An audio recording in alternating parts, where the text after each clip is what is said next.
You want the truth, the whole truth, and nothing but the truth? You can't handle the truth!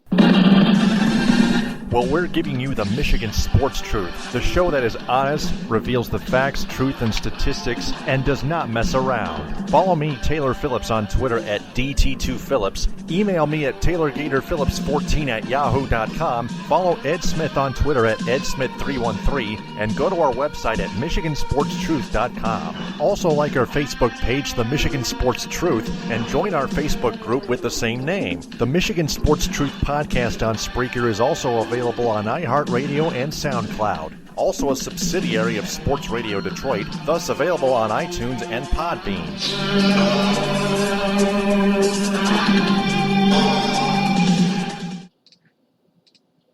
This podcast is particularly not for entertainment purposes, and the views expressed by the host of this podcast are opinion-based. However, they do not come without facts, research, statistics, and truth, whether other people like it or not, and no matter how harsh or complicated it may be. This is the Michigan Sports Truth, and nothing can ever stop it from being correct.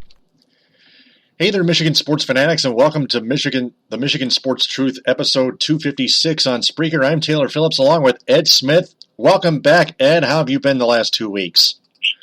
Well, between dealing with windstorms, power outages, and frigging snow, I've been through just about everything. But as you can hear, I'm still here. Mm-hmm. And I guess that's probably a metaphor for how things went for Michigan. The Michigan basketball team over the past week or so, but we'll get to them much later. But other than that, very happy to be here, Taylor. Oh, yeah. Got a really big top story coming up. And that is the Ilitches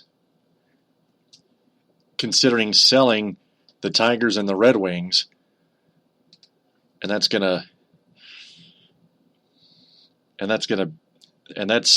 been reported a couple weeks ago, or a week, or maybe a week ago, or a week and a half ago, from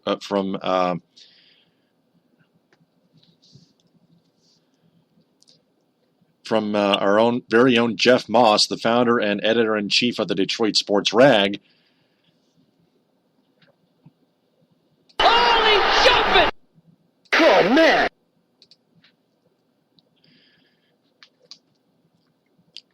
Chris Ilitch's wife, Kelly Ilitch, was telling friends that the Tigers and Red Wings will be sold.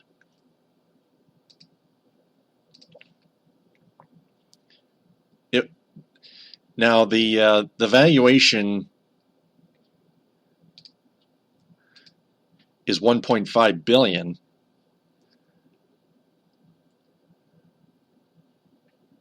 For the Tigers that would not remain in the Ilitch family.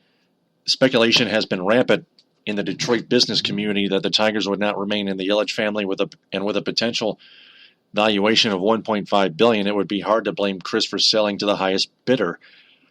Now, here's a hint: the highest bidder will most likely not be Pistons owner Tom Gores, because the Platinum Equity president has made his bones acquiring distressed properties and titles with a soaring value. The Pistons are a great example of his business acumen as he purchased the NBA franchise, the team's practice facility, Pine Knob, Meadowbrook, and the Yarm Yoke Bill Davidson wore at his bar mitzvah for $325 million from Karen Davidson. The Pistons alone are conservatively worth 2.5 times that price today. So 650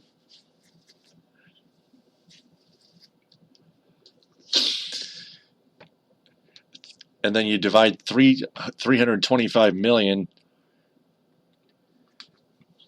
by 2. So we're talking probably conservatively now, mind you, it's going to be the conservative amount estimation, about over or close to, if not over, $250 million.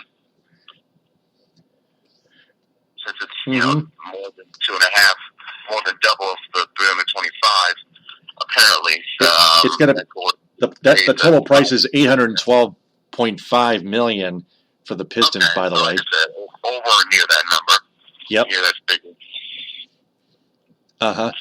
So the strange part of Kelly Ilitch telling friends that the tax issues are the reason the teams will be sold is, number one, a former employee of the Ilitch Holdings organization told the Detroit Sports Rag that the family has worked for years on financial planning in an effort to avoid estate tax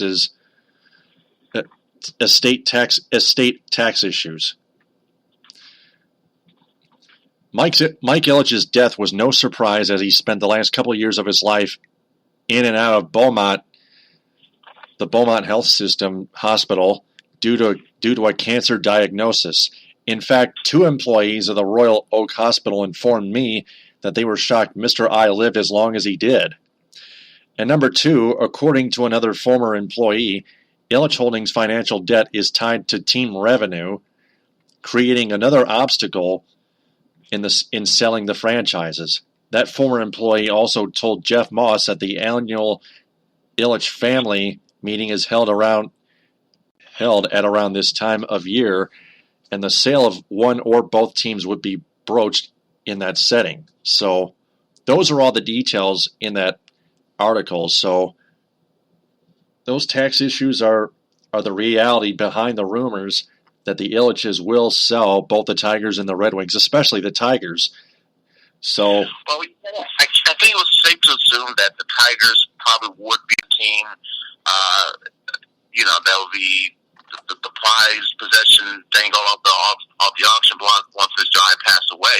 I think what is surprising, though, is not just the Tigers, but they're including possibly the Red Wings in this discussion as well. You would think, knowing how Mike Ilitch bought the team to begin with, long before he bought the Tigers, and implemented so many resources and towards getting the 4 Stanley Cup championships that they won during his ownership.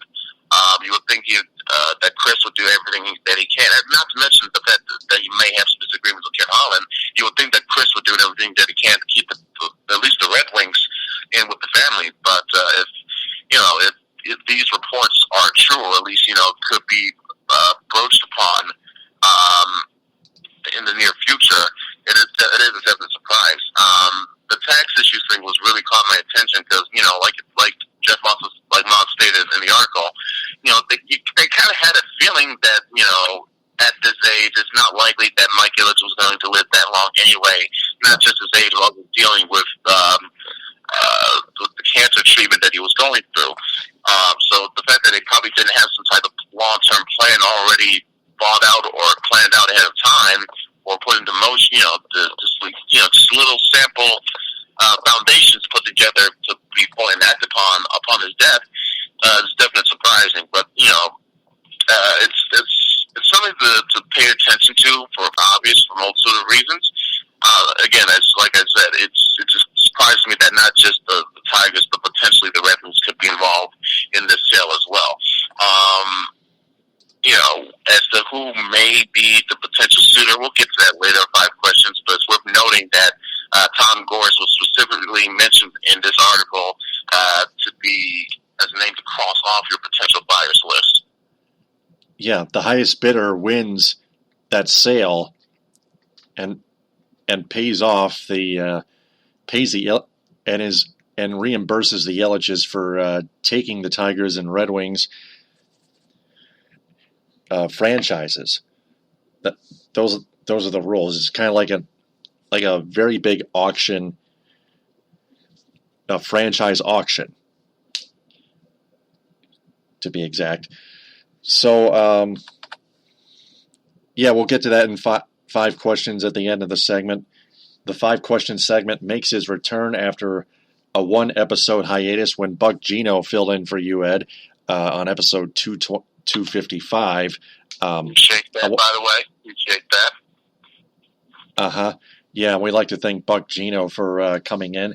Next time we'll get Frank on the air, and then we'll actually form a roundtable one day in the near future. I wouldn't mind that. I know. That'll be a truth party from what we all estimate. So, there are others out there, like, say Mark Cuban or Dan Gilbert those are the two other names that have been discussed earlier by Jeff Moss over the last couple of years. He also talked about it with Justin Spiro on one of his previous DSR podcast episodes. And Justin Spiro was now the editor-in-chief of GregHenson.com, a former managing editor of the Detroit Sports Rag. He was discussing it that the Ilitches will sell the Tigers at the end of the 2016, after the end of the 2016 season, when they exercised Brad Ausmus's option for 2017, which is this year, and it's supposed to be a make or break year for Brad, but we know Ausmus is always the same and he'll never improve. We'll get to the Tigers a bit later, just a little bit later on, after we get to the Red Wings here first. But let's go to the Red Wings first, shall we?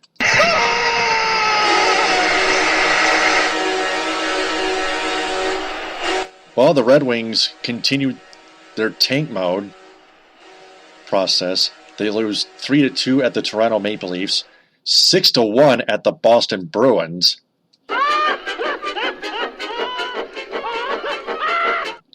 They double up the Chicago Blackhawks 4-2 in their last trip to the Joe ever. And then the New York Rangers come in and beat the hell out of them 4-1 on Sunday night on NBCSN. Then the Red Wings go to Denver and choke to the worst team in the NHL, the Colorado Avalanche. Are you kidding me with this?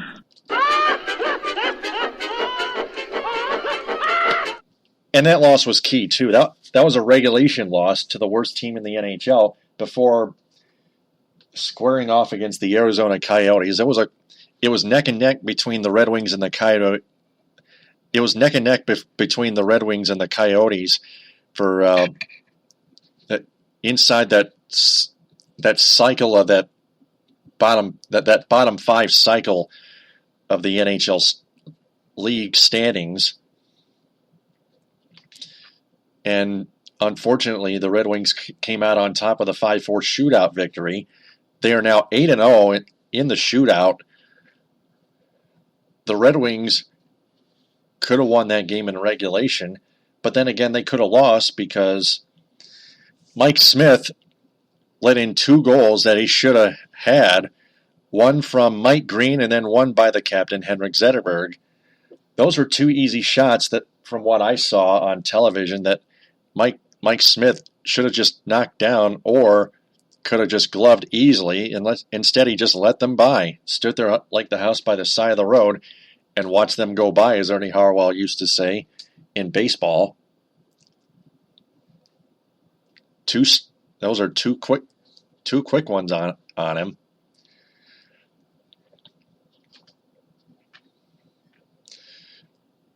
But also in that game, Gustav Nyquist took a vicious hit.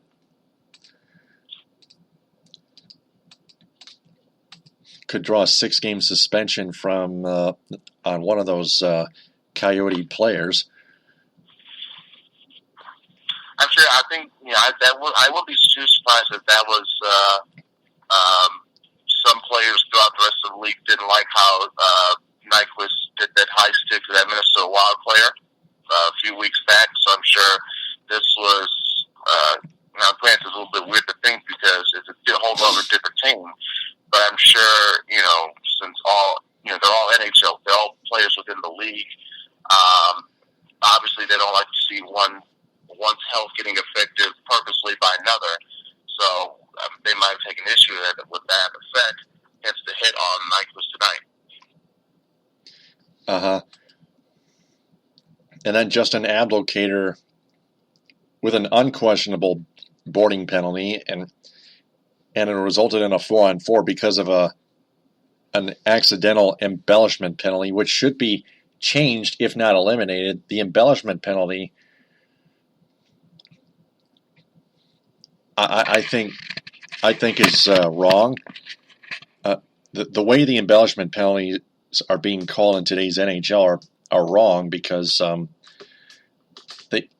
once a player gets hooked or tripped, and it looks like they accidentally dive. The referees call it anyway, and they send them to the box, and that's just a stupid rule, and it's so annoying, and it's very unfair to any NHL player, whether you're on the Red Wings, Coyotes, Stars, Islanders, Rangers, Sabres, Hurricanes, Blackhawks, Maple Leafs. I don't care.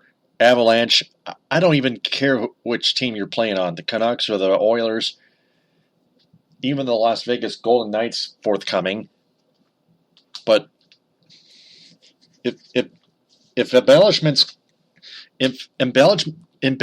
penalties are being called only on accidental penalties, then it should be removed.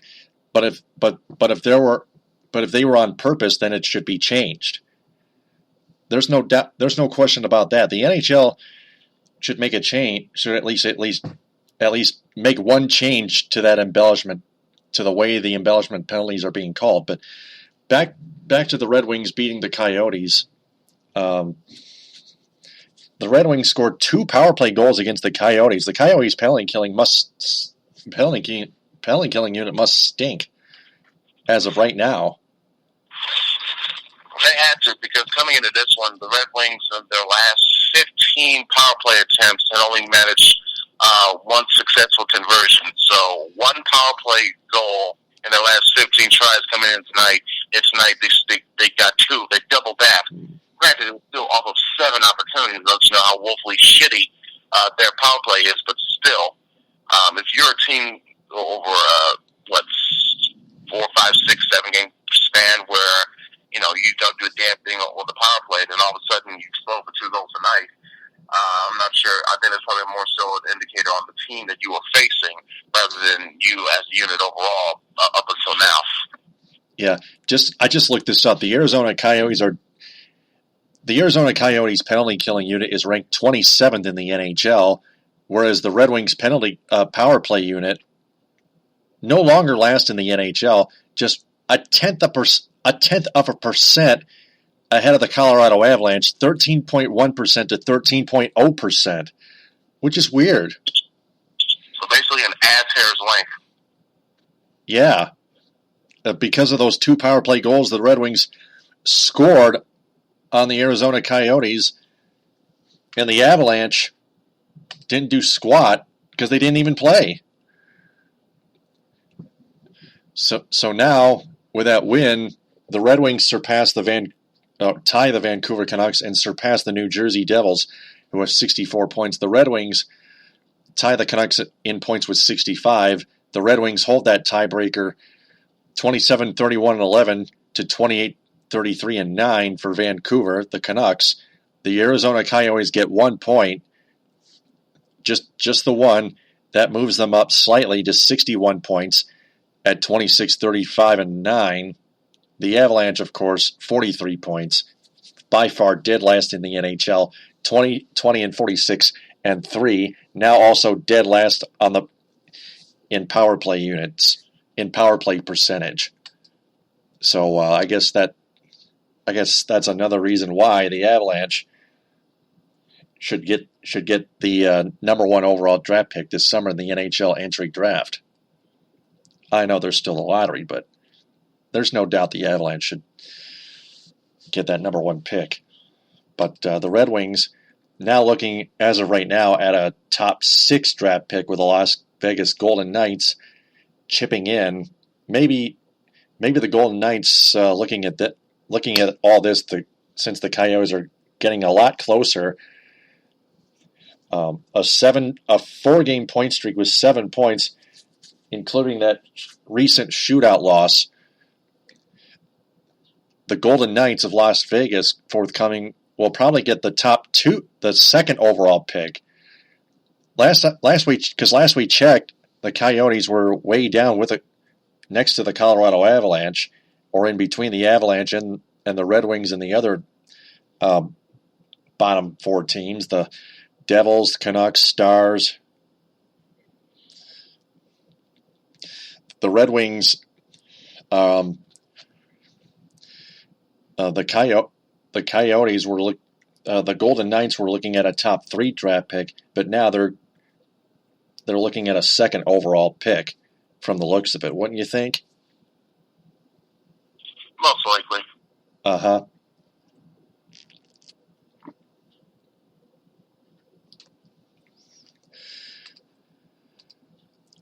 So, of course, there's no question the Red Wings are really very on the verge of getting eliminated from playoff contention. Finally, after 25 straight seasons, which is very long. I give them credit, but the last few seasons, as we know, mostly they've been getting eliminated in the first round. 4 times in the last 5 seasons. 3 of them in 5 games. We still have to remind those fans who still think the Red Wings can make a long shot comeback to make the playoffs, which is definitely not going to happen. The Stars beating the Vancouver Canucks 4-2. The Canucks stay at 65 points. The Stars move up to 66 points, 1 point ahead of the Wings and Canucks. The Buffalo Sabres are at 68 points. Just one behind the Winnipeg Jets and 2 behind the Carolina Hurricanes. The Hurricanes with 70, the Jets with 69, the Florida Panthers with 71, and the Flyers with 72, 3 back of the Los Angeles Kings, and so on. The Sabres got bageled by the Los Angeles Kings 2-0 at Staples Center. The Coyotes winning 3 straight going into the shootout loss to Detroit. The last of the 3 being in an 11-round shootout at Staples Center against those Los Angeles Kings. The final score would be 3-2. The shootout would take 11 rounds, and it would be the shootout would end up 2-1. The game would be 3-2. That was a long shootout between the Coyotes and Kings. But enough already with that. The Red Wings are home against those Avalanche Saturday at 1. Then they welcome in the Buffalo Sabres Monday at 7:30. Then they go to Montreal and play the Habs, the Canadiens, Tuesday at 7:30. Then on Friday, after 2 days rest, they host the Tampa Bay Lightning at 7:30. That's on the 24th. On the 26th at 12:30 on NBC, the Minnesota Wild come into Hockey Town. Then the Red Wings play a doubleheader in Raleigh Monday and Tuesday at 7:30 on the 27th and 28th. Then they go to Tampa Bay and St. Petersburg to play the Lightning Thursday on the 30th at 7:30 to end the month of March.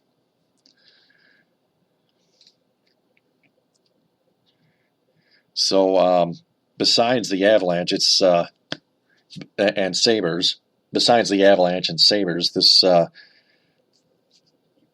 this schedule is not quite as easy as Red Wing fans think.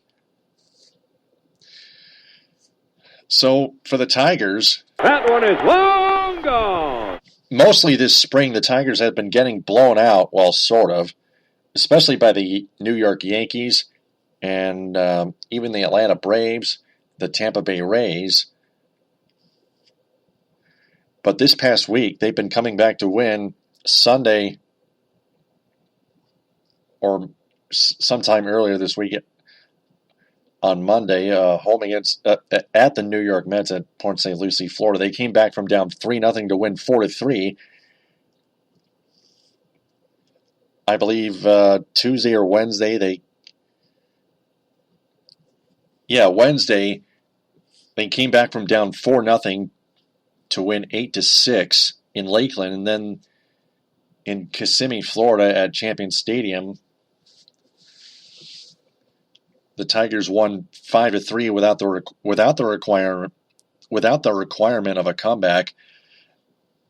We've been hearing that Tyler Collins has returned from his injury, and according to Jason Beck of MLB.com and Tigers.com, Tyler Collins will platoon in center field with possibly either Anthony Gose or Jacoby Jones, regardless of his injury that took him out of the race like 10 to 14 days.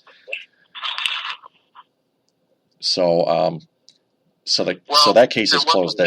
It was a lat injury that it was a lat strain that he was dealing with. I believe that's a muscle on the side of the body. Yep, strained lateral muscle. What was that again? Yeah, strained lateral muscle. You were right. Right, Almost forgot to mention that. It's something that wouldn't affect your hitting or your running, but would affect him throwing the ball. So that's why they had him do DH have him play, but also be DH, which is interesting because I think there's a chance that he may be seen as that backup DH hitter on the occasion that Victor Martinez may not be able to travel for road games for the season. So, with that being said, it opens up a spot for a backup DH hitter for a guy like Collins that could be his way to ensure that he has, either way, a spot on the team, whether it be as a platooning center fielder or as the backup DH full term here. So interesting to see how he deals with healing from his injury 100% as the start of the season is upcoming. It's worth noting that now, if you include those stretch of wins against the Braves, the Tigers now won 4 out of their last 5 games. The 5th with a tie against the Nationals. But until that, though, they had only won 3 out of their first 14 spring games, and most of that was due to just bad relief pitching. There was a couple times where you might see a starter get rocked, like Verlander had a bad outing, but even still, it's mostly been becoming up of how the bullpen is reacting to either protecting the lead or to keep games tied or close. And once again, it seems like even though it's spring training, the Tigers' bullpen is already in mid-season form. So now, if you want to use a excuse, quote unquote, you could say some of the guys not available, i.e., Francisco Rodriguez didn't have much time with the team because he's calling now the World Baseball Classic, as is Miguel Cabrera and Kinsler, among other players. But like I said, you can use that as an excuse if you want, but the fact of the matter is this. This team still has a bad bullpen issue. We've been dealing with this for multiple years now, so this really should not come as a surprise to some if not most people. You can only hope, if you're a Tigers fan, hoping that they may be some type of playoff team, whatever is plaguing them or cursing them, they need to rectify this issue, because it seems, to me at least, that the offense is going to be there, your starting pitching is going to be there. You just need a reliable bullpen to not give up leads at crucial points in games. You can find yourself at a very fortunate spot in terms of winning more games than you should have when the regular season is over. I just received word recently that Tigers first baseman Miguel Cabrera left tonight's game. Venezuela against the Dominican Republic still being seen on MLB.com. 2-2 the count, 2 outs, runners on first and third, potential tying run at the plate. But Miguel Cabrera left the game with back tightness. He may be day to day at maximum, I think. So Miguel Cabrera. It shouldn't be too much of a worrisome injury, but you do have to catch. Like, remember a couple of days ago, Royals fans had to catch their breath because Salvador Perez, the valuable catcher, hurt his leg really bad in a home plate collision. So, knowing that you just saw that, I would have no problem with the Venezuelan team taking Cabrera out the way they did. Even though, it's your attempt to say, hey, let's show how diverse we are with the amount of nations that partake in our game. It's almost useless to a fact that it's, what is the real big prize that you're willing to risk some of your biggest names participating in? It's really a low key, run-of-the-mill exhibition tournament. What's the real worth and prize of doing something like this? You know what I mean? Uh-huh. Yep, those kind of injuries can happen too. Just about 2 or 3 weeks away from April 5th, which is opening day, which is gonna be on Wednesday, April 5th. Just about 2.5 weeks left of the spring training schedule, or at least 2 weeks ahead of the spring training schedule before the Tigers rest up before opening day.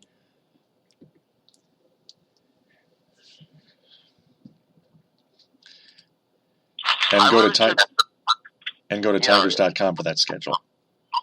Yeah, and for fans that might be worried about the team, listen, can't really take too much stock into this. Overall, they're going to be fine. Let's not forget, and Justin Verlander has brilliantly summed it up on Twitter. At the end of the day, who gives a shit? It's spring training. For goodness sake, the Lions, when they, in 2008, they went 4-0 in the preseason. After that, they went 0-16. So it doesn't, in games like this where the results don't count officially at all. But they do matter. Yeah, they matter in the sense of where, hey, you gotta get better. But hey, if there's some flaws or weaknesses that showcase their spring training, I would consider that a good thing more than anything because it gives you time to try and tinker with it and make sure you're improved as possible. Not necessarily before the season starts, but at least to where when it's May and June, you won't be too far behind and trying to fill a weakness in ball club. Just saw Andrew Romine and Jacoby Jones each hit home runs. Romine a 2-run dinger against the Atlanta Braves at Champion Stadium. And that's every dog has its day, But Jacoby Jones is proving himself. It doesn't mean, in the case of Romine, that he should be seen as a viable contender for a spot on the center field rotation, i.e. at Fennick's article. From Anthony Fennick. Give me a break. Don't deserve, are you out of your mind? Worst DSR sports personality for this year, century. Yep. So he coordinated himself quite well with that article. Yeah. Just when you thought Lynn Henning was gonna win it all, Anthony Fennick had other plans. Lynn Henning comes closer, but still does not get the job done in the DSR Worst Detroit Sports Media Personality Tournament Finals yet again. And Anthony Fennick coming up with yet another very stupid idea that Andrew Romine should be the number one center fielder. Get the fuck out of here, Anthony Fennick. Go back to jail for a DUI and a sexual assault. You son of a bitch. I don't know what's worse about him, his writing ability or his cyber-stalking. Cruisers. Yeah. Or probably drunk sexting combined, if you combine the two. On Facebook Messenger, for Christ's sake. Wow. Damn. Anthony Fennick should go to a strip club and get some real chicks. That way he wouldn't have to stalk them. Not get into any freaking trouble. If you know what I mean.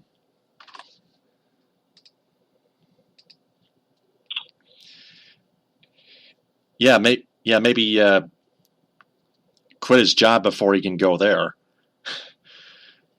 So, moving on to the Pistons. Left sideline, 3, and he answers. It looked like the Pistons were going to be on a roll by beating the Chicago Bulls 109-95, even though they lost to the Indiana Pacers 115-98 at Bankers Life Fieldhouse. They upset the Cleveland Cavaliers a week ago, 106-101. And they crushing the New York Knicks, of course, 112-92. They go into Cleveland and they get smoked, absolutely smoked, 128-96 to the NBA champion Cavaliers. Not only were the Cavs shooting close to 70%, the Pistons' defense choked, even though their offense came up with 96 points. They allowed 128 points. Their entire defense was not even there at all. In fact, they never even tried to play defense for 45 minutes. True in that aspect, but let's not forget how supremely talented, more talented, and just flat out loaded Cleveland is compared to Detroit. I remember watching a game a couple weeks back when they played the Atlanta Hawks. They absolutely dismantled it, like 25, 26 threes in a game. That sort of thing. You have Kyle Korver now, in addition, still waiting on J.R. Smith and Kevin Love to get better. I mentioned this to you before in the Facebook post, that this is a flat-out superior team. The Cavaliers have too much talent. Yeah, they're just too loaded of a team. So I was not too surprised about that result. And further emphasizes to me that the Pistons need to avoid a first-round matchup with them at all costs to avoid another sweep. But unfortunately, with the way they've had this two-game losing streak, they're now back on that 8th seed, staring a first-round matchup with the Cavs dead in the face. Yeah, because their offense started choking that 97-83 loss at the Palace to the Utah Jazz. Are you kidding me? Now, I will give credit to the Jazz. I think, remember, they were on the cusp of going to the playoffs last year. Unfortunately, that got upended by Kobe Bryant in his last game ever. They're in fourth place in the West the last I checked. 60 points to beat, to help lead the Lakers to victory and knock the Jazz out of playoff contention. So they're no team, they're no scrub to look past. I mean, Gordon Hayward is proving his all-star capability, validating, I should say, his all-star selection. He had 25, 9, and 6 to go on 9 and 17 shooting. So this is a solid team, but I think the Pistons, you were hoping to see a little bit more effort shown. And it was really prevalent because Reggie Jackson and Andre Drummond get benched in a game. So it's an unfortunate aspect because these are your two most vital guys that you need going forward. Your two keystone guys at core positions, starting point guard, starting center. That's the backbone. That's that's probably required to build a future perennial contender nowadays in the NBA.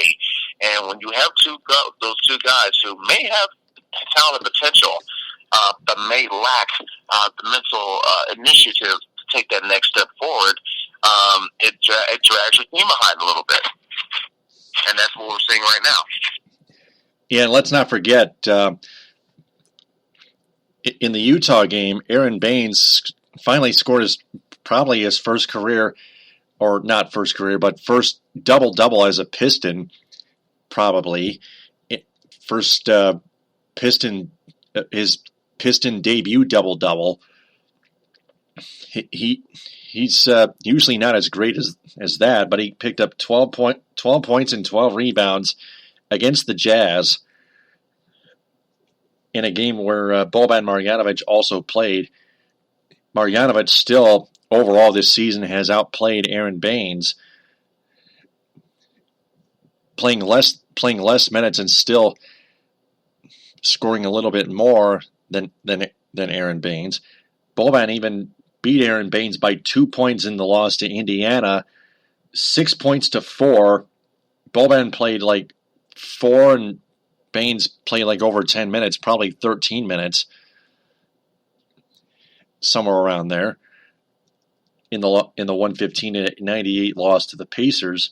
That's another example of why Boban Marjanovic has outplayed Aaron Baines overall this season, statistically, and Boban Marjanovic is taller than Aaron Baines, much taller than Aaron Baines. Baines is like this big muscular guy, also making quite a few mental mistakes per game, and which can prove costly. And he commits quite a few fouls. He hasn't committed too many fouls as of late, but still, Baines can sure be capable of drawing contact. He does set up screens. He does play some defense, but so can Boban. They're almost a match, but still Boban still kind of still somewhat outplays Aaron Baines. That's why Boban should be the next number one backup next season. I will give Baines at least some credit on how he looked against Chicago a couple of weeks back. Now, granted, that was a game where Rajon Rondo and Dwayne Wade were sitting out due to rest/injury. Yeah. By the way, on the That's subject an easy of Dwayne let-off. Yeah, but on the subject of the Bulls, by the way, Dwayne Wade, I believe, will miss the rest of the season due to an elbow fracture. The regular season. You can say the rest of the season because that might pretty much torpedo Chicago's chances of getting into the playoffs, which helps because they were breathing on the Pistons' neck for that 8th spot. So now with the news that one of the guys that Chicago brought over from free agency, and Dwayne Wade, may potentially miss the rest of the season due to injury, you could say that puts Chicago as trending down and takes them off. Again, makes the Pistons breathe a little bit easier in terms of helping protect that final playoff spot. But they need to get their shit together because they were just on the cusp of getting that 6th seed. Even after with the loss to Indiana, they still rebounded with a couple more impressive wins, and they just fucking beat the Cavs a week ago. So, and then they choked in Cleveland. I mean, even still, in Cleveland or not, but it's still like you just played the same team a few days back, and you managed to find a way to get a win there. So why, even this loss perplexes me more than the Cleveland loss because I was expecting, hey, they're on the road at the Q. Cleveland, like I said, they seem to be clicking on all cylinders, and they're still waiting on 2 of their vital pieces to get back from injury, J.R. Smith and Kevin Love. So, the amount, I think they hit their first 11 threes in that game did the Cavaliers without committing a miss. LeBron James, of course, having another triple-double. When you add 2 and 2 together for that, it usually spells victory for Cleveland, and it did in this case. So that didn't really, again, have me pressed as this Utah loss did. Now, admittedly, the Jazz are quite a solid team, but the Pistons, like I said, I was just disappointed by their lack of effort. Very disappointed. Yep. Yeah, I'll give Baines more credit in the Utah game where he picked up his first double-double as a Piston. He was working very, very hard. Speaking of giving Aaron Baines credit. Yeah, so way more effort than Drummond and Jackson. I'll give him that. Yep, true.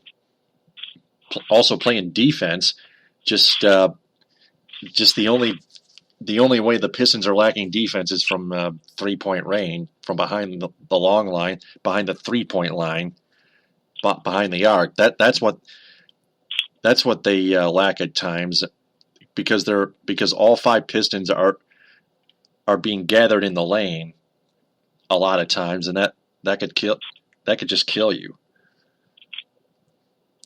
at some point, mostly. And we've already discussed that too several times, but Pistons are home against the Toronto Raptors Friday at 7:30. Raptors are another tough team. Then they welcome in the Phoenix Suns Sunday at 4:30 at the Palace of Auburn Hills. The Pistons are looking for some revenge. Then they go to Brooklyn and play the Nets Tuesday at 7:30 on Fox Sports Detroit Plus. Pistons have to beat those guys, period. Yeah, that's the team so far on pace to have the worst record in the league. They should beat them with ease, you would think. Then they go to the United Center and play the Bulls again without Dwayne Wade. Got to take advantage of that. Wednesday at 8. Then they go to Amway Arena in Orlando to play the Magic Friday on the 24th at 7 on Fox Sports Detroit Plus. Got to beat those guys too. A team with the second worst record in the East in the Magic, by the way. Yeah. Got to smash them, for God's sake. Then they go to the Knicks at Madison Square Garden Monday the 27th at 7:30. Got to beat those guys. Then the Miami. They always seem to lose at Madison Square Garden, so I wouldn't be too pressed by that one. That's why this game is big. The Pistons have to shine. They can't let the home crowd energize the Knicks like that. They can't let the Knicks hang around. I know they usually shit the bed against the Knicks on the road, so I'm not holding my breath for this one. I'm just telling you, just being honest with you. Nope, me neither. We shouldn't. That's why it's big. Then the Pistons welcome in the Miami Heat, neck and neck Tuesday the 28th at 7:30 at the Palace, a tie between 8th and 9th place in the Eastern Conference standings. Then they host the Brooklyn Nets Thursday on the 30th at 7:30 on Fox Sports Detroit Plus to wrap up the month of March. They also go on the road on the 31st to play Milwaukee, a team who is ahead of them Bucks. right now. Yep. That's another crucial game. So all these are crucial games. When you get close to, the end of the season, this is like, 15, 16 games to go now, they're all crucial. Each and every single one of them feels like a game, feels like a must-win type of need. Almost playoff-like, if you want to describe the situation. So, they're still most likely in a good spot to make the playoffs. But if they want to improve their seeding, you have 2 games against the Nets. You got the Nets, and you got the Knicks. You got the Bulls who just lost to Wayne Wade. Those are easy wins right there, if you ask me. So between that and you finish out the year against the Magic anyway, there should be no issue getting to 40 or so wins over this last stretch. That's possible. That's very possible. Pistons just have to pull it back together. It may not exactly guarantee you a playoff spot, and if it does, you're most likely to get a 7 or 8, but still, it'll be quite a disappointment if you win from... In a way, it's already a bit of a disappointment, because I'm sure a lot of people expect them to contend for a top 4 seed and possibly 50-game win campaign. So seeing a perform like this was a little bit disappointing, but to them to the playoffs last year to missing out completely would be completely horrible to see. So they're at least maintaining one aspect of which is at the moment they're currently in, but they got to improve their seeding. No doubt about it. Absolutely. So with that, it's now time for some Lions off-season news here. Touchdown, Detroit Lions! It's that time of year. The free agency market has already opened up, and we learned that the Lions have signed Ricky Wagner, Paul Warlow, Akeem Spence, Cornelius Washington, and last but not least, T.J. Lang. Holy jumping! Oh, man. I love it! Offensive guard T.J. Lang from the Green Bay Packers.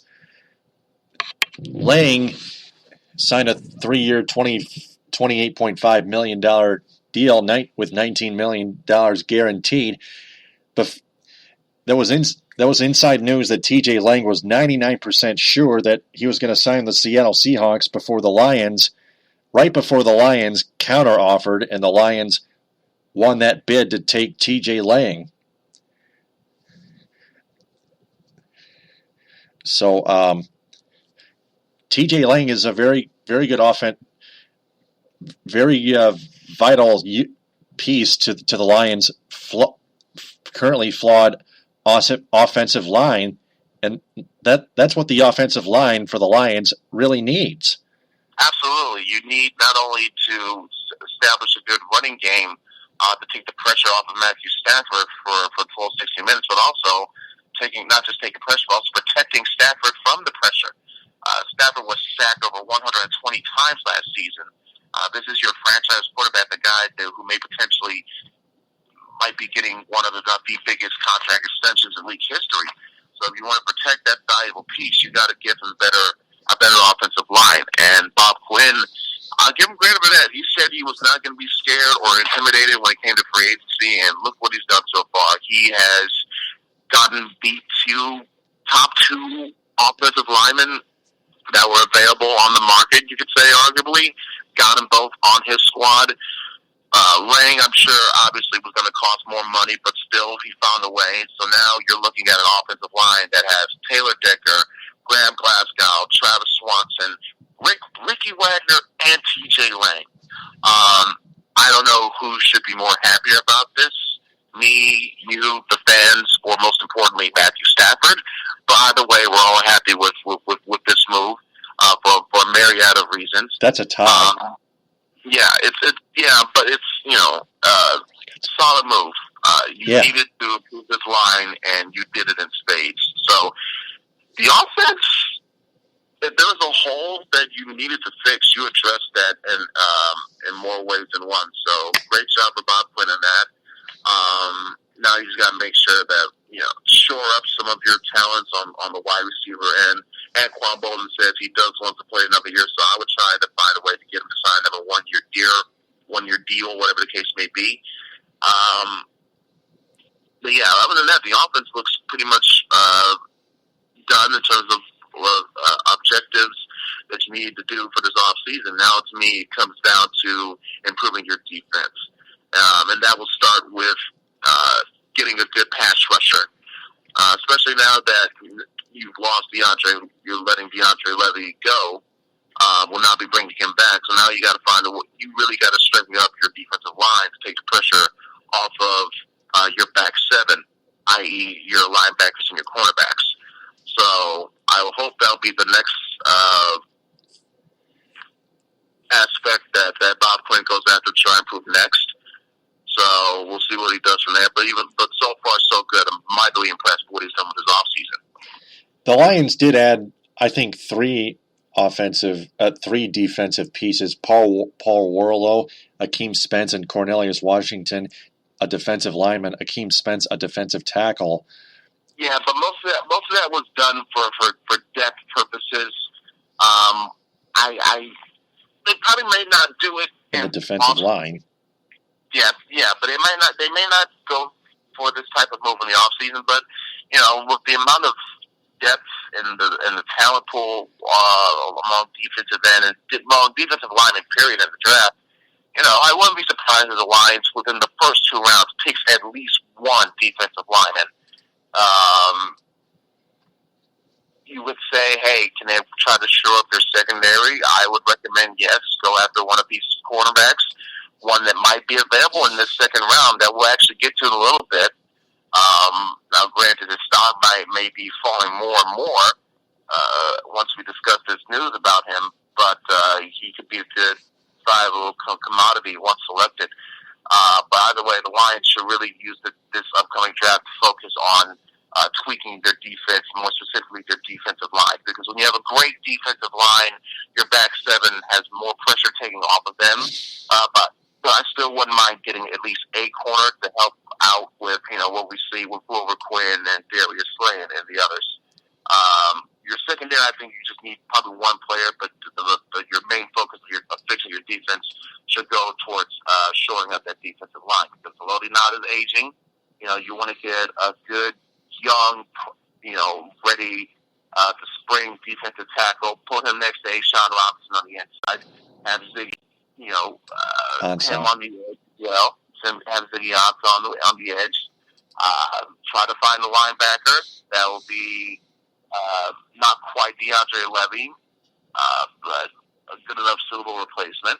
And that's my focus on how you go into this NFL draft. Fix your front four. Probably get yourself another linebacker if need be. But yes, my main goal and objective for this draft would be defense. See, that was this article that I just saw on DetroitLions.com. The Daily Drive. Lions still need defensive playmakers as a 10 turns to draft. NFL Draft, why U of M's Jabril Peppers is a fit for the Detroit Lions, according to Dave Burkett of the Detroit Free Press. Also, we got Lions take defensive end Harris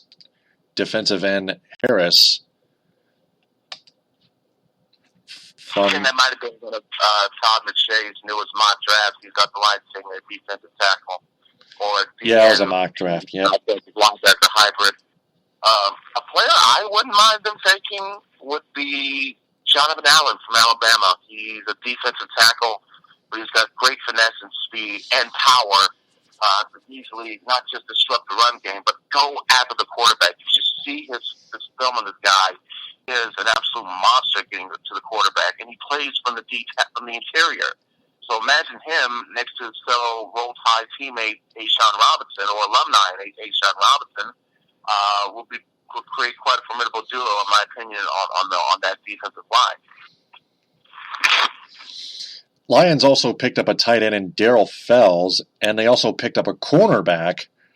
Can't remember his name. Also, free agent wide receiver Keyshawn Martin.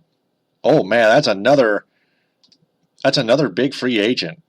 Oh man! State fans will recognize the name quite well. Keyshawn played with the Spartans for a few years back in college. He was notably on that 2011 team. I just found out the name of the cornerback, DJ Hayden.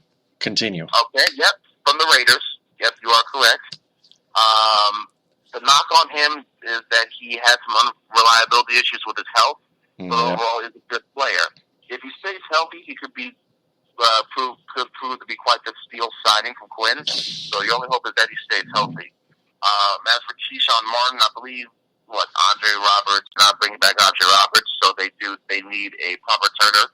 So that's why they got Keyshawn Martin. If you remember, in the 2011 Big Ten championship game between Michigan State and Wisconsin, Keyshawn Martin had a big-time late-game fourth-quarter punt return that could have set Michigan State up for a chance to possibly win, but unfortunately got nullified because running into the punter penalty gave Wisconsin the first down and effectively ended the game right then and there. So, hate to bring up that painful memory for Spartan fans, but it's just to showcase what tools Keyshawn Martin can bring. He is the return specialist.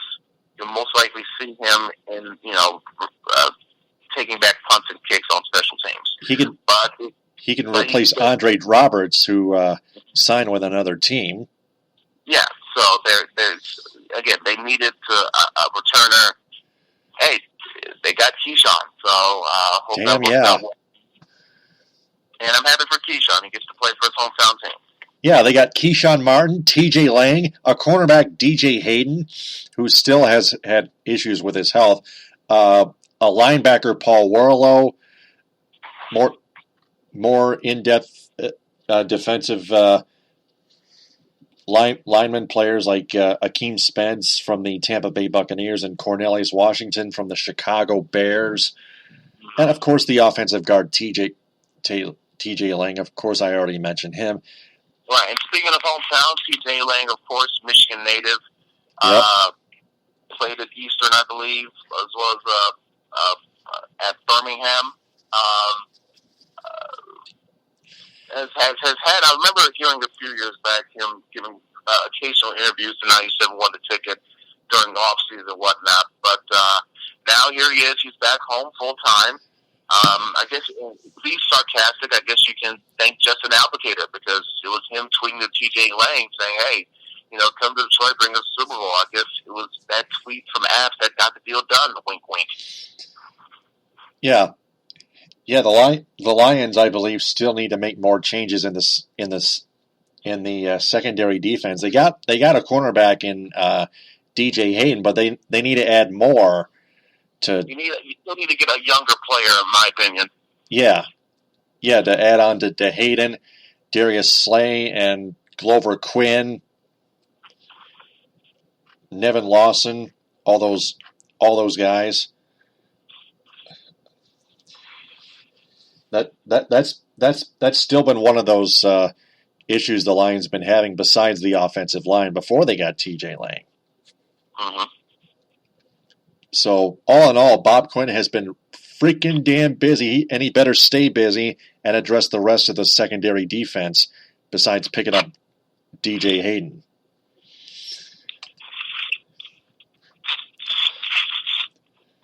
So, also departing from the Lions is offensive guard Riley Reif and offensive lineman Larry Warford. Reif went to the Minnesota Vikings and Warford to the New Orleans Saints. But that was part of the Lions upgrading because right. It was those departures that led to the signings of Wagner and Lang. Yeah, absolutely. So with all that, that's all Lions news for now. It's been great Lions news in our opinions, but to everyone's opinions. It's more clear now that the Lions are a better team. They just need to complete the entire transaction to be the much better team, to make a deeper run, to win at least one damn playoff game, a second damn playoff game in 61 years, maybe a third. Hard to do when your head coach is Jim Caldwell. That's all I got to say. Yeah, that's the other roadblock the Lions are facing still. Hopefully the Lions don't extend Caldwell to an extension. That would seem likely, though, if they make the playoffs again. I'm just warning you now. Yeah, that's true. They just need a smarter head coach and a smarter coaching staff, but especially a head coach. So with all that being said, it's time to transition from pro football to college football, and it starts with the Michigan State football sexual assault investigation. Touchdown, MSU! According to Christopher Hazel of the Lansing State Journal, the Michigan State Police have completed the sexual assault investigation. Michigan State University, home of the Spartans, has announced February 9th that 3 football players had been suspended while sexual assault investigations related to an on-campus incident in January were being investigated. The 3 players were removed from campus housing but allowed to remain in classes and on their scholarships. The university also suspended a staff member associated with the football team and started an investigation on the football program's compliance with university policy, which is being led by an outside law firm. The university's internal Title IX investigation is being led by an outside consultant. The players have been suspended from the team but have not been named.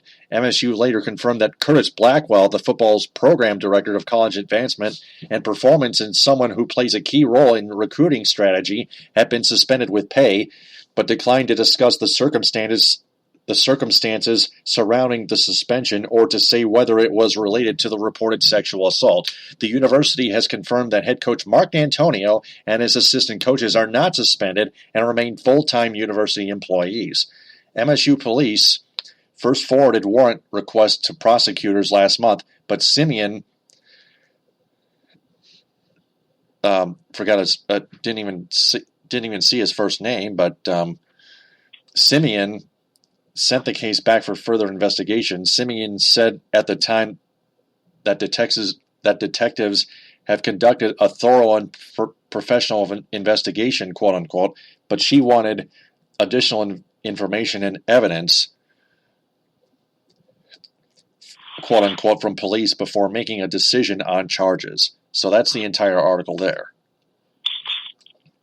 Right, just giving you a brief update. And by the way, the person's name was Carol Simon. Carol Simon. Carol Simon, that's right. Yep, Simon. Thank you. Thanks very much. Oh, yeah. Yeah, Carol Simon, the victim, I believe. No, she's the investigator. She's the Ingham County prosecutor. Ingham County prosecutor. Okay. Yep, Carol Simon has received follow-up reports from Michigan State University police in the continued investigation of reported sex assaults involving MSU football players, according to a news release.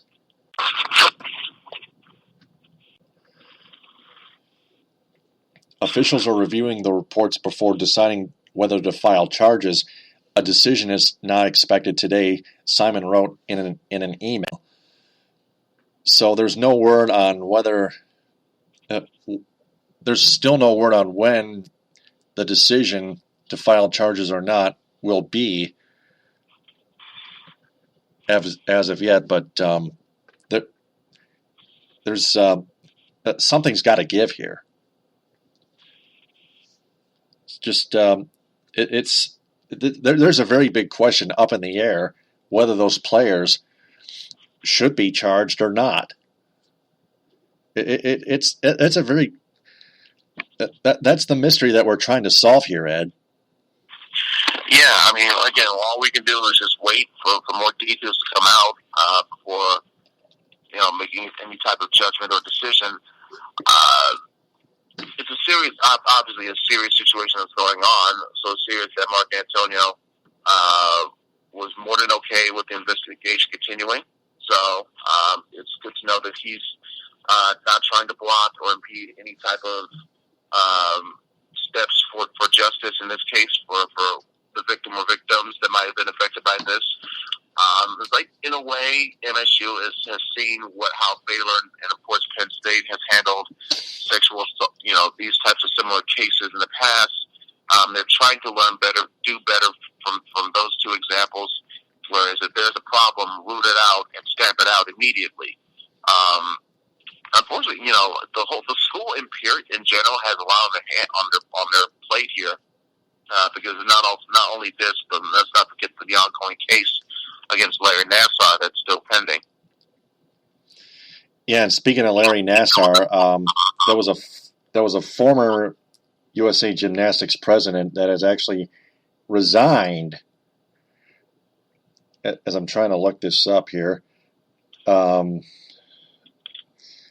USA Gymnastics CEO resigns amid handling of the sexual abuse scandal involving Larry Nassar. I'm going to go to that on the Team Stream app on BleacherReport.com on my mobile phone right now, as we try to get more news in the Olympic news section on the Team Stream app on that story. Still no decision on Larry Nassar's sentence, by the way. While you do that, I can say that I think there was an article from Deadspin saying that was this past week saying that it took about 6 months or so, but MSU finally sent out a mass email to its female students updating them about the Larry Nassar situation, which was an extreme case of too little too late. They really should handle that much better than waiting this month and send out just a damn email. They could have had, all female scholarship student athletes, gather them all together and discuss with them the serious nature of these offenses of this case that was going on. That could have been much better than waiting, and then sending out an email. This is something that, in my opinion, required direct communication and conversation, and it was bungled very badly by the people in charge. And of course, this story of gymnastics CEO Steve Penny, by name, resigning amid the sexual abuse scandal, of course, indeed, it has involved gymnastics physician Larry Nassar, who was arraigned on 22 sexual assault charges in February and now faces 25 in total, involving girls who are 16 years of age or younger. USA Gymnastics is facing at least 4 lawsuits in relation to Nassar, with Penny being listed as a defendant in 3 of them per Armour and Axon. And that's the end of the article right there. Scrolling back upward, Penny and USA Gymnastics released the following statement upon resigning. According to Armour and Axon, quote, "It has been heartbreaking to learn of instances of abuse, and it sickens me that young athletes would be exploited in such a manner. My decision to step aside as CEO is solely to support the best interests of USA Gymnastics at this time." His resignation came after the Indianapolis Star reported more than 360 cases of sexual abuse allegations by gymnasts against coaches over the past 2 decades. And that's the whole thing. So Nassar, as of right now, faces 25 new sexual assault charges involving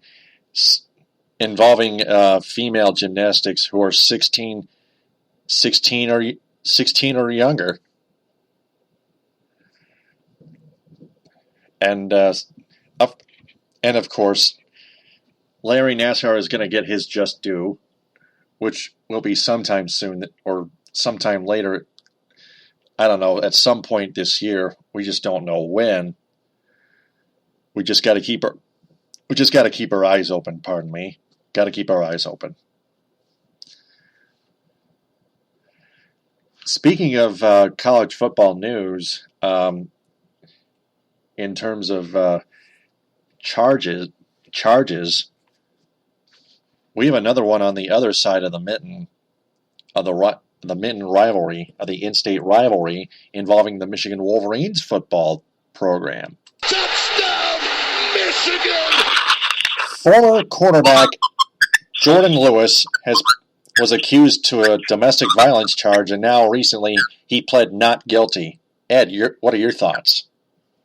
My thoughts are, well, the full background was apparently there was an incident that was reported on 1 a.m. Between Lewis and his girlfriend. He was not arrested initially. He did have a conversation with some police officials, police officers, about what happened with the incident in question. I believe in the report it stated that the person who made the accusations against Lewis, the girlfriend, is reported to not have any marks on her at the time, but the whole matter was being taken into consideration.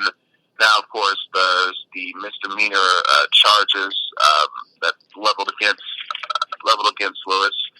I believe his agent took to Twitter to, in a way, say something that was rather dismissive about these charges. That tweet, I believe, now has since been deleted.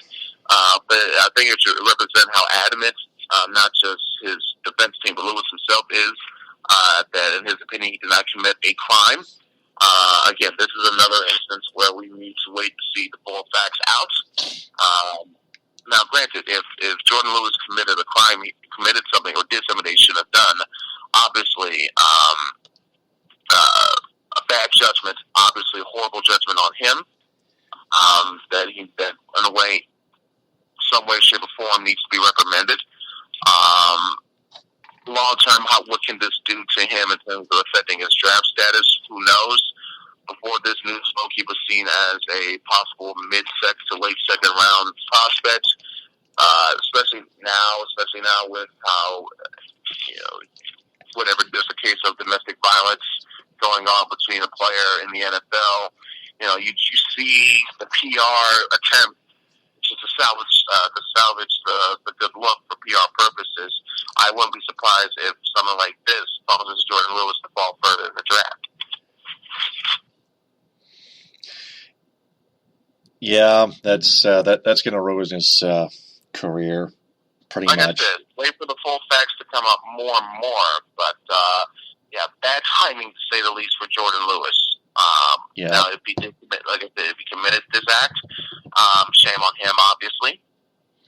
But either way, it's going to have a negative aspect at the start of his career for sure. I believe he will still get drafted, but probably not as high as he originally was intended before all this came out. Yeah, the only thing he can do is overcome that and try to put it in the rearview mirror and not let it faze him that much. That's all. So, and be a better person if he committed this. That's the most important thing. Forget about the sports of football. This is about making a personal judgment and something, that if you commit it, you got to live for yourself, and see to your best that you reform from that and never do it again, if that's true. Correct. Speaking of the Michigan Wolverines, For three, yes, sir.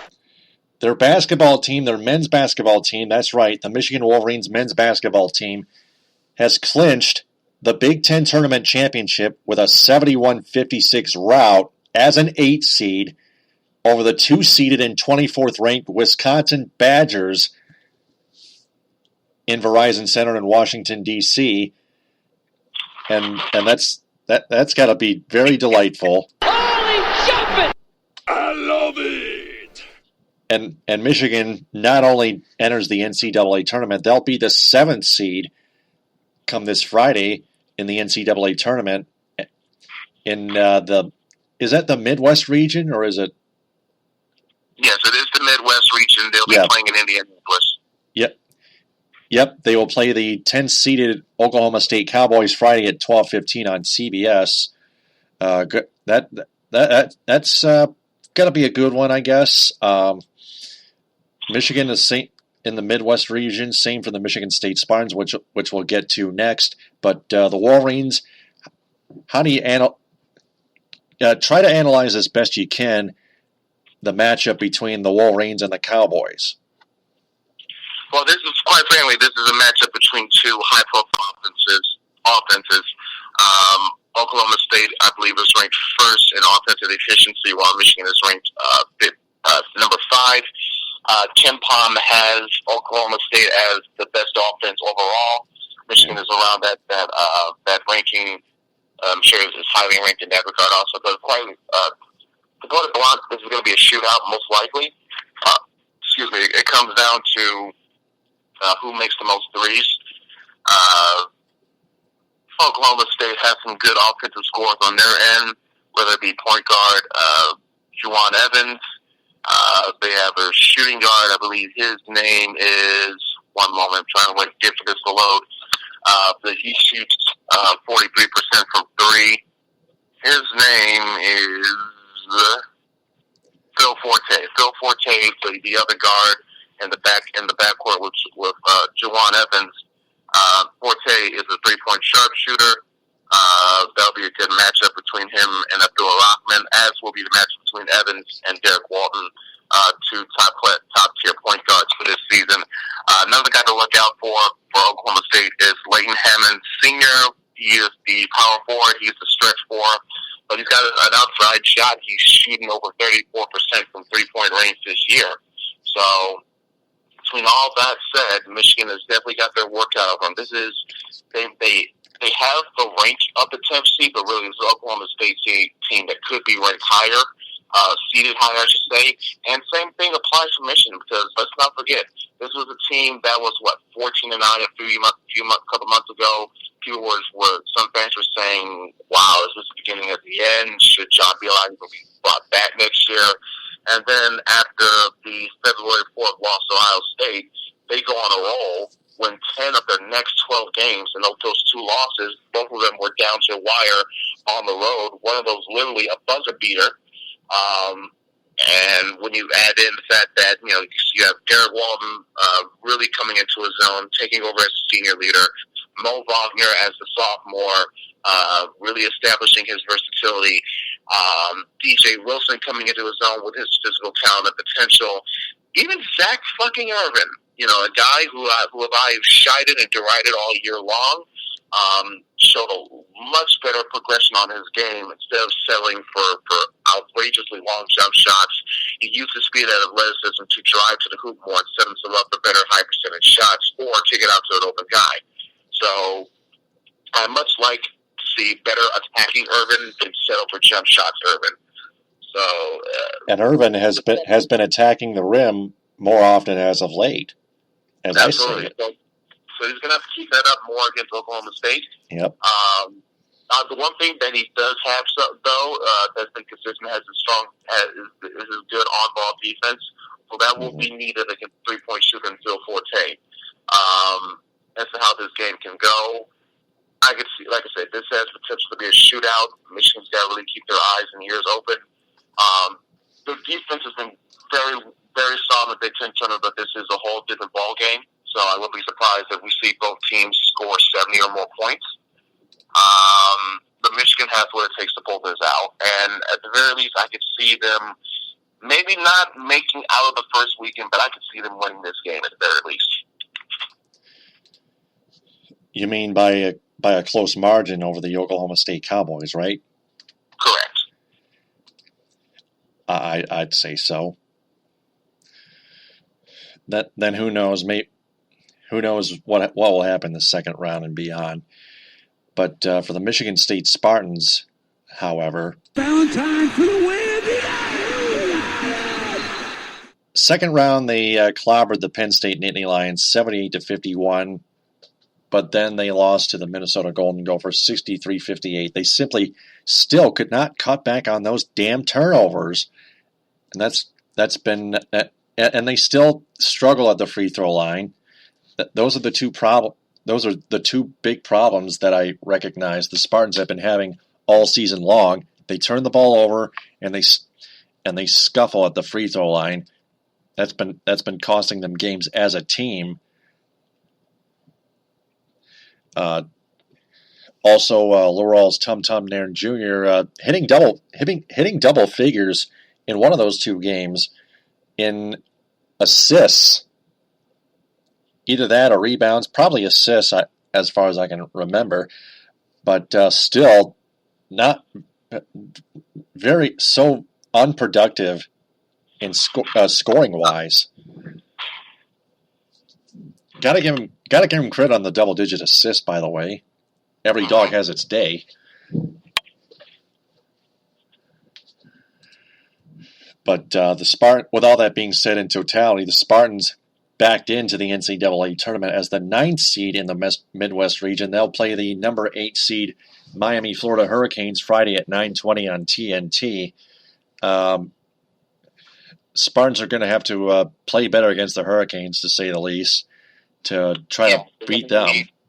They're going to need a lot of help from Nick Ward and Miles Bridges. Tonton Nairn needs to have a better shooting display, keep up his assist totals, but really develop his three-point shooting better.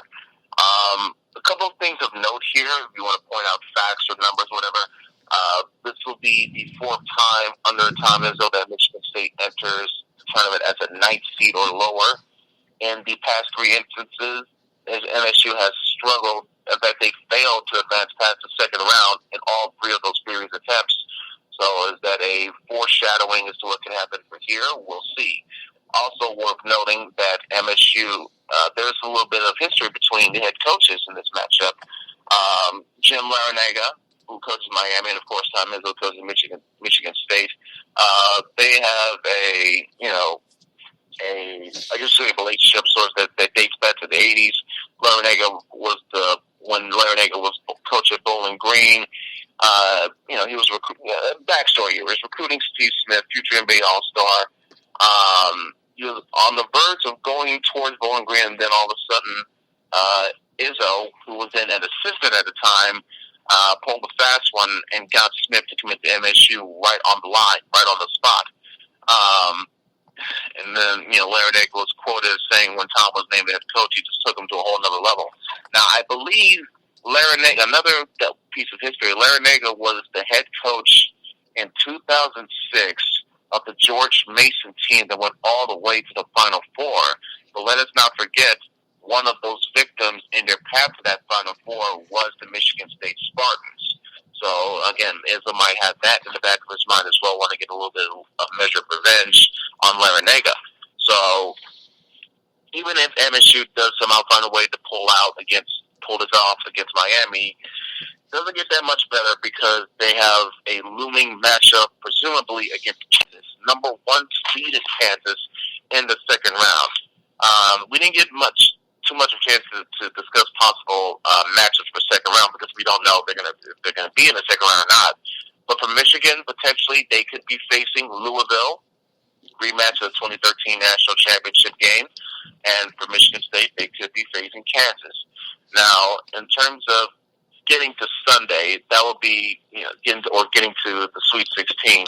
That will be MSU's path: beat Miami, then beat Kansas. And for Michigan, it would be beat Oklahoma State and presumably beat Louisville. That will get you to the next weekend.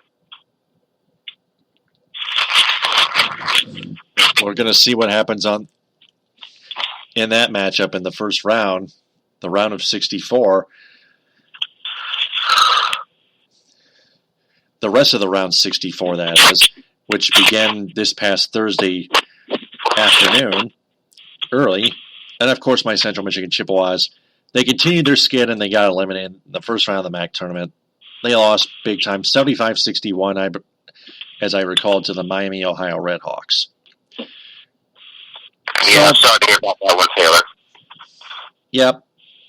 And now Marcus Keene has elected to enter the NBA draft, as far as I can tell. Marcus Keene might enter the first round of the NBA draft, considering he has racked up so many points per game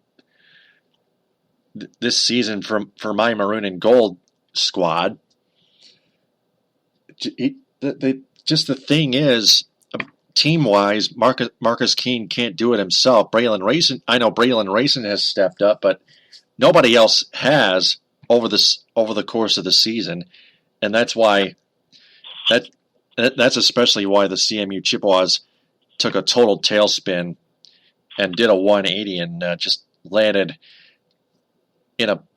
after getting hit by like a heat-seeking missile, which they did not even watch out for, and they just sunk right to the bottom of the Mediterranean Sea, and they never even tried to surge back. What a bunch of pussies!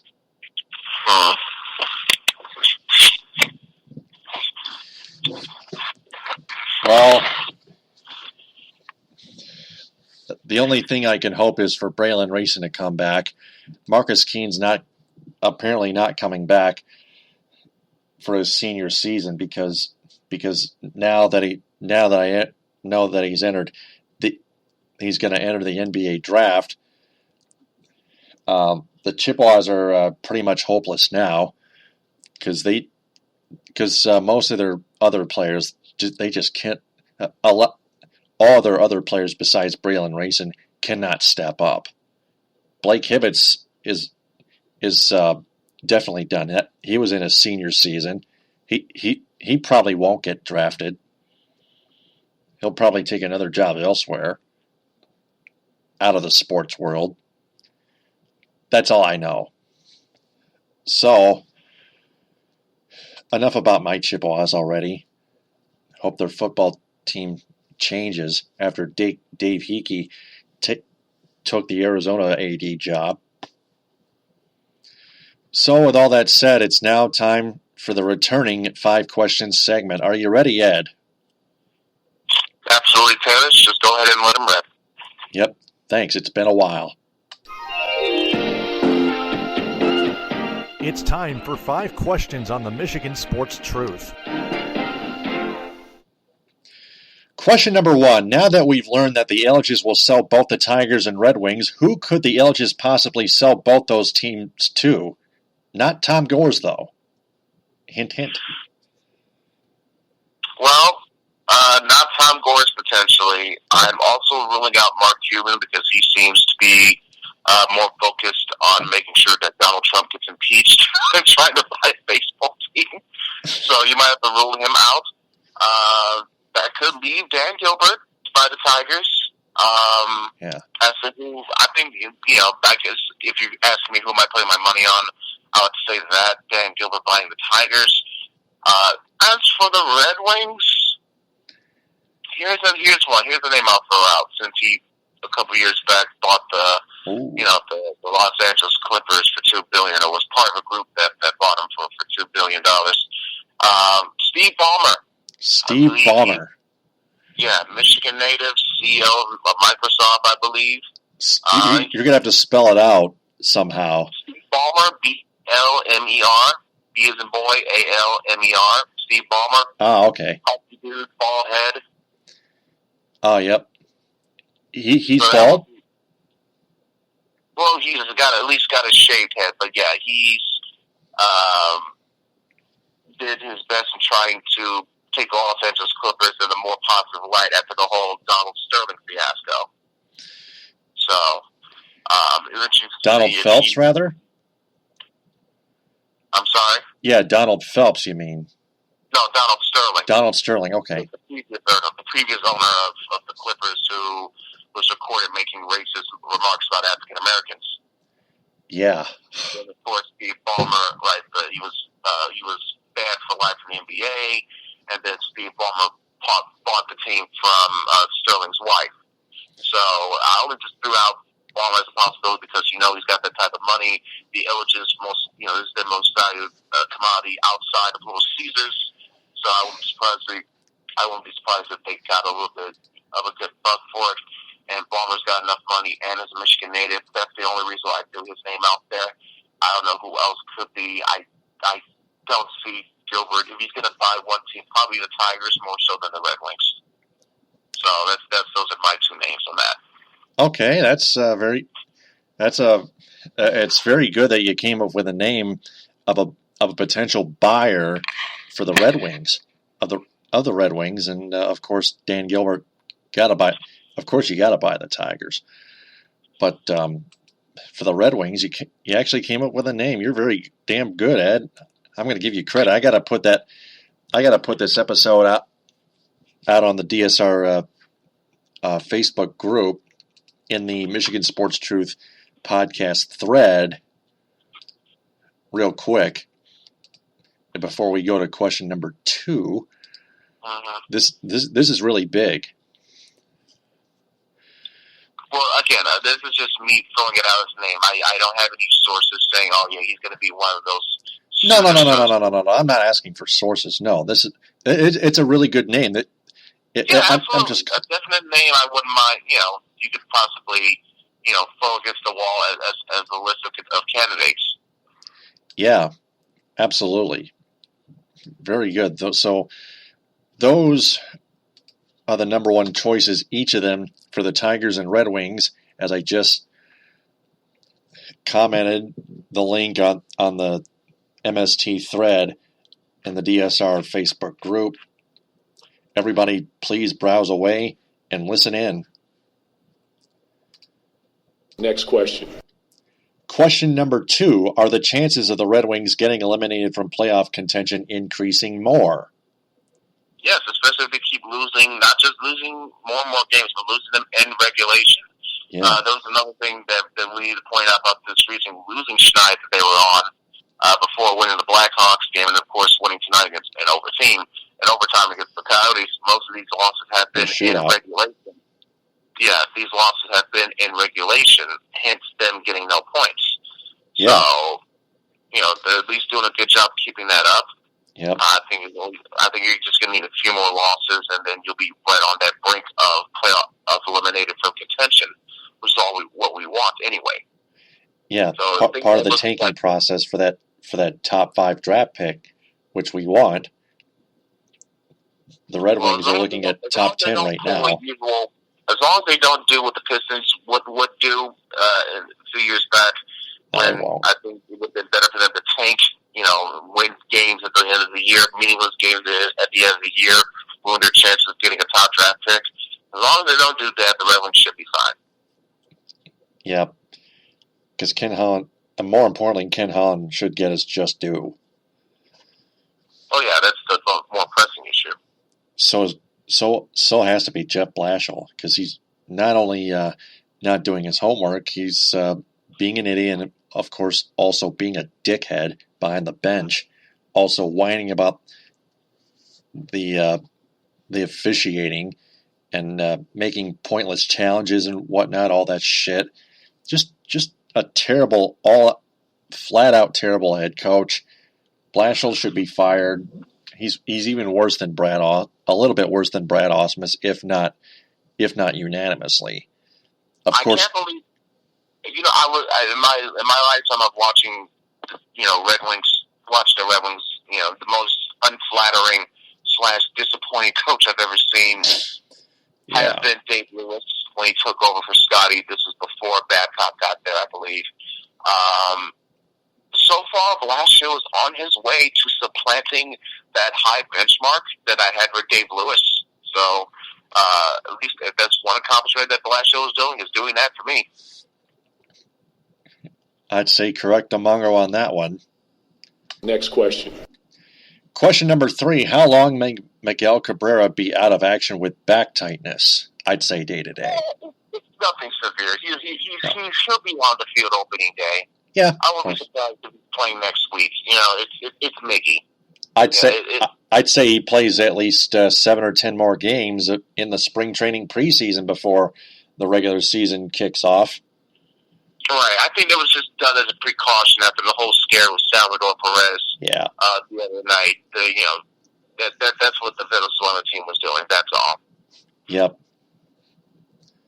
Next question. Question number 4. Do the Lions still need to make more adjustments after signing T.J. Lang, Keyshawn Martin, Ricky Wagner, and other free agents? Yes, but more so on the defensive side of the ball. They're pretty much set offensively. You may need to get a wide receiver or two because you don't know what Anquan Bolden's decision may be. But offense, you're set. You just need to focus on fixing up your defensive line and getting yourself a strong corner. Next question. And finally, question number 5. Can the Michigan Wolverines go longer than the Michigan State Spartans in the NCAA men's basketball tournament? They have what I would say. Yes, they have what it takes, in my opinion, because this is a team that has not only won 10 of their last 12 games. They have played. They're arguably the hottest team. I guess you can say, like I said, this is a matchup of two of the hottest teams in Michigan and Oklahoma State. You can make a case that either one of these teams deserves a higher seeding, like especially Michigan. I mean, for God's sake, they won the conference tournament. You would think they would get more respectable seeding than 7, like maybe 6, if not 5. But this can be used as a motivation, especially when you have all these analysts and experts like Joe Lunardi saying, "Oh, they won't last. They won't last the opening weekend." Well, this would be a good way to shut them up. Not only winning this game, but beating Louisville, going to the Sweet 16. This is a team that has shown perseverance all year. Like, literally, they stared death in the face last week when their fucking plane almost crashed. So, to say that this is, a daunting task for them, please. The daunting task was them almost getting killed last week. This is easy. This is a pedicure compared to that. Mm-hmm. Without the shadow of a doubt. So that's our 5-question segment. For all the listeners and fans out there, if you want to answer those questions, just replay the episode and answer them in the comment bank below this episode. That wraps up episode 256 of Spreaker's Feed on the Michigan Sports Truth. Ed, I'll talk to you again some point next week on episode 257. Just let me know when your next day off is. Absolutely, I will. By the way, before I exit, a quick shout-out to the Michigan women's, the Lady Wolverines college basketball program. I think they defeated Kent State in the opening round of the tournament, of their tournament, I believe, right, of the women's national tournament. They defeated Kent State 67-60, so they advanced. This seems to be a formality that this will end in another coronation of UConn, but I'm enjoying the ride of the Lady Wolverines as long as possible. So keep up the good work, girls. Yeah, before I shut you down, I don't really follow too much college women's basketball too much, but I know, trust me. I know we don't, but I was just giving at least a quick shout out because I think they deserve that. They've been playing. But just out of curiosity, not doing much homework or anything, but is Kevin Borzeth still their head coach? Borzeth was who once had the infamous post-game press conference following loss where he slammed down papers on the podium. No, I believe he left a couple of years ago. There was a new head coach. I do not have the name of that person at the moment. We'll look it up on mgoblue.com. That has it. All that, everything. But they've done quite a good job for themselves this year. So good luck, ladies. Hell yeah. So with all that being said, Ed, I'll talk to you next week on your next day off. Absolutely. Hopefully there will be no massive power outages this time nationwide. I'm pretty sure there won't be. The wind's not blowing anymore as far as I'm concerned. So yeah, just get some rest. Have a good week. Don't work too hard.